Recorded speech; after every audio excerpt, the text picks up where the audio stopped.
Libro de ejercicios de un curso de milagros. ¿Qué es el ego? El ego no es otra cosa que idolatría, el símbolo de un yo limitado y separado, nacido en un cuerpo, condenado a sufrir y a que su vida acabe en la muerte. Es la voluntad que ve a la voluntad de Dios como su enemigo y que adopta una forma en que ésta es negada. El ego es la prueba de que la fuerza es débil y el amor temible.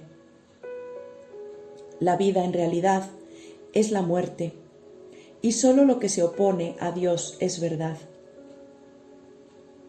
El ego es demente, lleno de miedo, cree alzarse más allá de lo omnipresente, aparte de la totalidad y separado de lo infinito.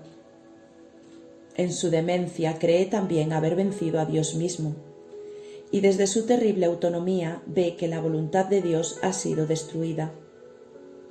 Sueña con el castigo y tiembla ante las figuras de sus sueños. Sus enemigos, que andan tras él, queriendo asesinarlo antes de que él pueda proteger su seguridad, atacándolos primero. El Hijo de Dios no tiene ego. ¿Qué puede saber él de la locura o de la muerte de Dios cuando mora en él? ¿Qué puede saber de penas o de sufrimientos cuando vive en una dicha eterna? ¿Qué puede saber del miedo o del castigo, del pecado o de la culpabilidad, del odio o del ataque, cuando lo único que le rodea es paz eterna, por siempre imperturbable y libre de todo conflicto en la tranquilidad y silencio más profundos?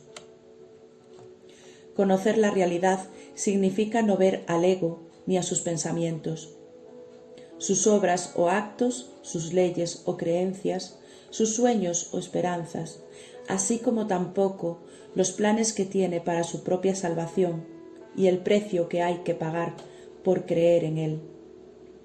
Desde el punto de vista del sufrimiento, el precio que hay que pagar por tener fe en él es tan inmenso que la ofrenda que se hace a diario en su tenebroso santuario es la crucifixión del Hijo de Dios. Y la sangre no puede sino correr ante el altar donde sus enfermizos seguidores se preparan para morir. Una sola azucena de perdón, no obstante, puede transformar la oscuridad en luz y el altar a las ilusiones en el templo de la vida misma. Y la paz se les restituirá para siempre a las santas mentes que Dios creó como su Hijo, su morada, su dicha y su amor completamente suyas y completamente unidas a Él.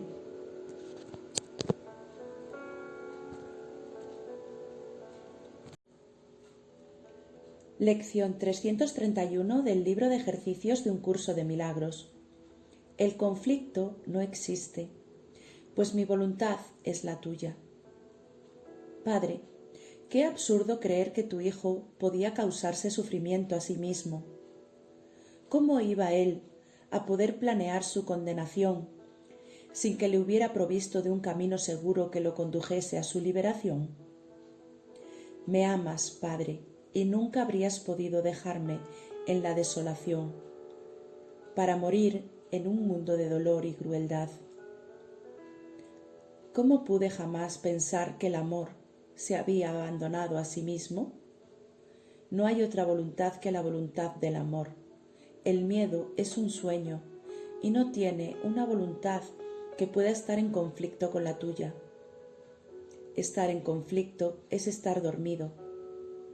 La paz, estar despierto. La muerte es una ilusión y la vida, la verdad eterna.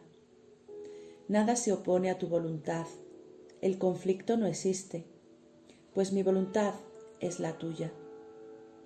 El perdón nos muestra que la voluntad de Dios es una sola y que la compartimos. Contemplemos los santos panoramas que hoy nos muestra el perdón, de modo que podamos encontrar la paz de Dios Amén.